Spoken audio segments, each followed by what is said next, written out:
तो नमस्कार दोस्तों, मैं हूं आशीष। स्वागत है आपका हमारे इस बेहतरीन से वीडियो में, जहां पे आज हम बात करने वाले हैं फ्रॉन्क्स के एक ऐसे मॉडल के बारे में जो कि सिर्फ 8,10,000 रुपए की कीमत से जो है वो स्टार्ट हो जाता है। और गाड़ी की कीमत के हिसाब से भाई इस मॉडल में कुछ ऐसे फीचर्स आपको मिल जाते हैं जो कि आपके लिए काफी ज्यादा वैल्यू फॉर मनी जो है वो हो जाते हैं। तो अगर जो आप भी अभी के तौर पर 5 सीटर में एक बेहतरीन सी कार प्लान कर रहे हैं तो ये फ्रॉन्क्स का डेल्टा प्लस वाला मॉडल आपके लिए कितना ज्यादा वैल्यू फॉर मनी है, चलिए आपके साथ जो है वो चर्चा कर लेते हैं। शुरुआत में जो आप गाड़ी के चाबी से करते हैं तो ऐसे कुछ आपको दो फिजिकल की जो है वो देखने को मिल जाएगी, जहाँ पे आपको दो बटन मिल जाते हैं। लॉक अनलॉक करने के साथ साथ पीछे आपको सुजुकी का लोगो जो है वो देखने को मिल जाएगा। बाकी जैसे ही आप गाड़ी के लुक से डिजाइन को लेकर चर्चा करते हैं भाई, तो मारुति की सभी गाड़ियों से ये गाड़ी काफी अलग दिखती है। बाकी साइज के हिसाब से इस गाड़ी को किसी भी एंगल से देखते हैं तो हर एंगल से गाड़ी आपको काफी ज्यादा जो है वो पसंद आने वाली है। जिसके सेंटर में आपको काफी बड़ी सी और अग्रेसिव सी जो ग्रिल है वो देखने को मिल जाती है। सुजुकी का लोगो भी जो है वो आपको मिल जा रहा है। बात अगर जो आप हेडलाइट वगैरह की करते हैं तो इस मॉडल से आपको पूरी तरीके से एलईडी सेटअप हेडलाइट जो है वो देखने को मिल जाएगा, जिसे आप low beam high beam adjust कर सकते हैं। टर्न इंडिकेटर और डीआरएल की सेम यूनिट आपको यहाँ पे जो है वो देखने को मिल जाएगी। लुक्स के मामले में आपको थोड़ी ग्रैंड विटारा से काफी ज्यादा मिलती जुलती जो है वो आपको दिख जाएगी। बाकी ऊपर देखते हैं तो दो वाशर के साथ साथ दो वाइपर मिल जाएगा। और इस फ्रॉन्क्स के किसी भी मॉडल में आपको सनरूफ वगैरह जो है वो नहीं मिलता है। और गाड़ी की लुक को और भी इनहेंस करने के लिए भाई कंपनी फिटेड आपको रूफ रेल मिल जाएंगे और पीछे मिल जाता है शार्पिन एंटीना। बात अगर जो आप गाड़ी के साइड प्रोफाइल की करते हैं तो इस ही मॉडल से आपको एलॉय व्हील भी मिलनी जो है वो स्टार्ट हो जाती है। अगर जो साइड में टायर सेक्शन वगैरह की बात करते हैं तो 195/60R 16 इंच का ग्रे फिनिश के साथ एलॉय व्हील मिल जाएगा। आगे डिस्क मिलता है, रियर में आपको ड्रम जो है वो दे दिए जा रहे हैं। सेफ्टी के तौर पे बात करते हैं तो एबीएस, ईवीडी, 6 एयरबैग के साथ साथ speed alert toning, low flooring, seat belt toning, central locking, child safety lock वगैरह जैसे कई सारे तमाम सेफ्टी फीचर आपको इस गाड़ी के बेस मॉडल से ही जो है वो देखने को मिल जाता है। बाकी body colour ORVM turn indicator के साथ, और इस ओआरवीएम को आप इलेक्ट्रॉनिक अर्जस के साथ साथ फोल्ड भी जो है वो कर पाएंगे। और भाई जिस तरीके से ये मॉडल काफी ज्यादा वैल्यू फॉर मनी माना जाता है ना, उस हिसाब से अगर जो कंपनी एक दो अपडेट कर दे तो ये मॉडल और भी लोगों के लिए काफी ज्यादा बेहतर हो जाएगा। क्या अपडेट करने चाहिए, थोड़ा रुकिए, अभी मैं आपको बताऊंगा। बाकी अगर जो आप गाड़ी के रियर प्रोफाइल की बात करते हैं तो ऐसा कुछ आपको यहाँ पे काफी शानदार सा जो रियर प्रोफाइल है वो देखने को मिल जाएगा, जहाँ पे आपको फ्रॉन्क्स वगैरह की जो ब्रांडिंग है वो देखने को मिल जाती है। एक्स्ट्रा सेफ्टी को देखते हुए 4 रिवर्स अल्ट्रासोनिक पार्किंग सेंसर मिल जाते हैं। और इन पार्किंग सेंसर का ये काम होता है, जब आप अपनी गाड़ी को बैक लेते हैं तो 3 फीट के अंदर कोई दूसरी गाड़ी आती है, ऑब्जेक्ट आता है, तो आपकी जो गाड़ी है अंदर टू करके जो है वो आपको बताने वाली है। बाकी एसेसरीज के तौर पे कैमरा वगैरह भी इंस्टॉल कराए गए हैं, जो कि कस्टमर के रिक्वायरमेंट के हिसाब से। बाकी सुजुकी का लोगो, वाइपर नहीं मिलता है इस मॉडल में, कंपनी हो सके तो वाइपर अपडेट कर दे तो और बेहतर है, बाकी काम आपका चल जाएगा। डिफॉगर जो है वो दे दिया जा रहा है। हाई माउंट स्टॉप लैंप के साथ साथ स्पॉइलर वगैरह जैसे कई सारी सुविधाएं आपको यहाँ पे जो है वो देखने को मिल जाती हैं। बाकी रियर में ही है, अगर जो आप बोट वगैरह देखना चाहते हैं तो यहाँ पे आपको 5 सीटर के हिसाब से बोट स्पेस काफी तगड़ी जो है वो देखने को मिल जाती है। 5 बंदों का सामान आप यहाँ पे आराम से जो है वो रख पाएंगे। कंपनी फिटेड आपको पार्सल ट्रे मिल जाते हैं। और मान लीजिए इतने बूट स्पेस में आपका काम नहीं चल रहा है, कुछ सामान को लाना ले जाना हो, तो सामने वाले सीट में आपको 60 और 40 का स्प्लिट का जो ऑप्शन है ना वो देखने को मिल जाता है। नॉर्मल तरीके से आप सामने की सीट को जो है वो फोल्ड कर पाएंगे। और जब आप इन दोनों सीटों को फोल्ड कर देते हैं भाई, तो बूट स्पेस काफी तगड़ा सा जो है वो निकल के आ जाता है। और जैसे ही आप गाड़ी के अंदर झांकते हैं तो जिस तरीके से ब्लैक कलर का पूरा थीम यूज किया गया है, काफी स्पोर्टी फील आपको यहाँ पे जो है वो मिलने वाली है। डुअल टोन के साथ आपको इसका डोर का ट्रीटमेंट जो है वो देखने को मिल जाएगा, जहाँ पे आपको भाई बोतल वगैरह रखने की जो जगह है वो देखने को मिल जाती है। और टोटल 4 स्पीकर मिल जाते हैं, तो जो साउंड क्वालिटी है ना वो भी आपको इस मॉडल की काफी ज्यादा जो है वो पसंद आने वाली है।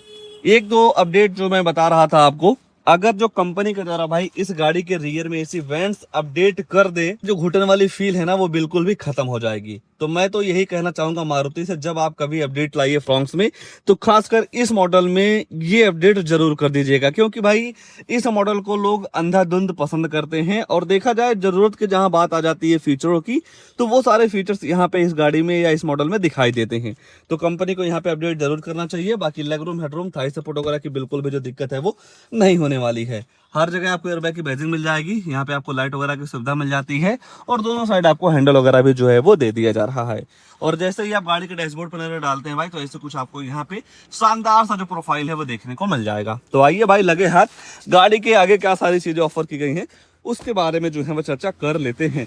मान लीजिए गाड़ी के अंदर जाना हो तो नॉर्मल तरीके से आप चाबी से ही अनलॉक जो है वो कर पाएंगे। और जैसे ही आप गाड़ी का दरवाजा खोलते हैं भाई, तो यहाँ पे आपको सेंट्रल लॉकिंग चारों पावर विंडो मिल जाते हैं। बटन दबाते ही आपका ये जो मिरर ऑटोमेटिक फोल्ड जो है वो होने वाला है। दूसरे अपडेट की बात करते हैं तो यहाँ पे आप भाई इस मॉडल में सीट हाइट एडजस्टमेंट का सिस्टम मिलना चाहिए। अगर जो ये दो अपडेट हो जाएं इस डेल्टा प्लस वाले मॉडल में भाई, तो काफी ज्यादा वैल्यू फॉर मनी वाला मॉडल ये निकल के आ जाएगा। और भी मतलब पसंद तो काफी ज्यादा किया जाता है। जो प्लस पॉइंट है ना, वो इन दोनों अपडेटों की वजह से और जो है वो बढ़ सकता है। तो ये चीज कंपनी को जरूर ध्यान देना चाहिए भाई।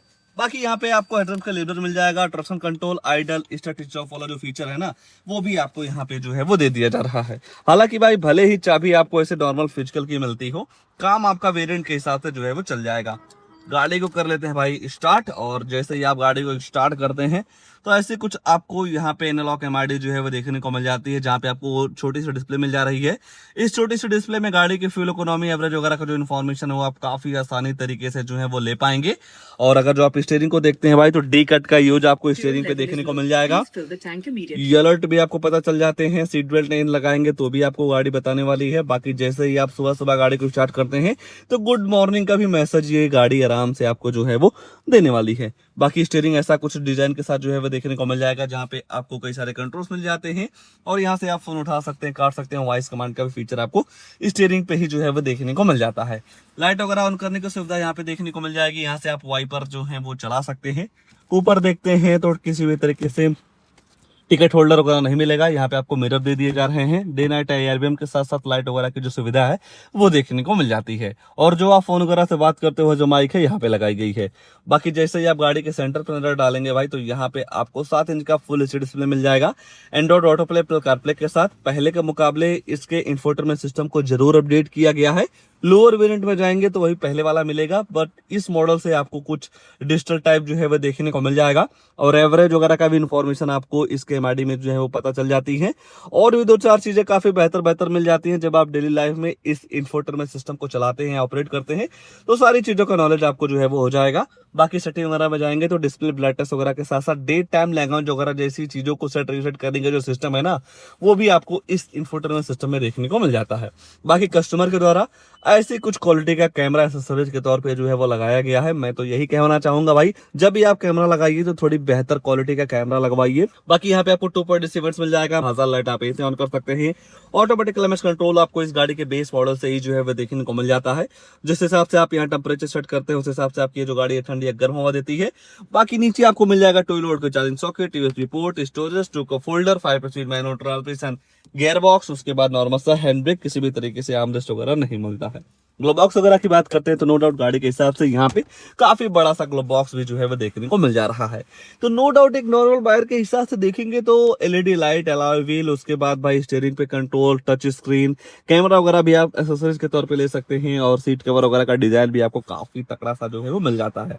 तो एक नॉर्मल बायर के हिसाब से ये मॉडल काफी ज्यादा वैल्यू फॉर मनी जो है वो माना जाता है, जैसा कि आज के टाइम पे इस गाड़ी की सेल से पता चल रहा है। और तो कुछ नहीं छूट रहा है, बस 2 चीज छूट रही है, गाड़ी के प्राइसिंग, उसके बाद इस गाड़ी में आने वाला इंजन प्रोफाइल। तो चलिए पहले इंजन वगैरह को लेकर जो है चर्चा कर लेते हैं कि जो इस गाड़ी में इंजन लगाया गया है कितनी पावर देता है और माइलेज वगैरह के बारे में मैं आपको बता देता हूँ। वैसे तो इस गाड़ी में आपको टोटल 2 इंजन जो है वो देखने को मिल जाएगा। 1.2 लीटर का नेचुरल एस्पिरेटेड इंजन, एक आता है 1.0 लीटर का टर्बो बूस्टर इंजन, जो आज के टाइम पे ब्रेजा में आ रहा है, ठीक है ना। और जो 1.0 लीटर का टर्बो बूस्टर इंजन है वो केवल आपको top and second top model में ही मिलेगा। तो लोअर वेरिएंट पे आप बिल्कुल भी एक्सपेक्ट ना करिए। और अगर जो आप इस 1.2 लीटर एनए इंजन की पावर वगैरह की बात करते हैं तो 88 बीएचपी की पावर के साथ साथ लगभग 114 न्यूटन मीटर का टॉर्क जो है वो देखने को मिल जाएगा। और यहाँ पे आपको इंजन कवर वगैरह भी प्रॉपर तरीके से जो है वो दे दिया जा रहा है। और अगर जो आप बात भाई माइलेज वगैरह की करते हैं तो इस इंजन के साथ लगभग आपको 20 से 22 क्विंटल की माइलेज आराम से जो है वो देखने को मिल जाएगी। अगर आप इस गाड़ी की एक्स-शोरूम कीमत की बात करते हैं तो मोटा मोटा 8,10,000 रुपए एक्स-शोरूम कॉस्ट करता है। ऑन रोड जाते जाते 9,20,000 से 15,000 रुपए की ये गाड़ी आपको ऑन रोड जो है वो पड़ जाने वाली है। और 9,20,000 रुपए की कीमत के हिसाब से भाई नो डाउट यहाँ पे आपको फीचर्स को लेकर किसी भी तरीके से कोई भी दिक्कत जो है वो नहीं होने वाली है। बाकी इस गाड़ी को लेकर या इस मॉडल को लेकर या कीमत के हिसाब से गाड़ी आपके लिए कितनी बेहतर है, उसको लेकर आपके मन में क्या ख्याल है, कमेंट में प्लीज जरूर दीजिएगा। और ऐसे ही नई नई गाड़ियों की जानकारी लेने के लिए आप हमारे वीडियो को लाइक, शेयर, आशीष कार चैनल को सब्सक्राइब जरूर कर सकते हैं। आज के लिए बस इतना ही, तब तक के लिए धन्यवाद।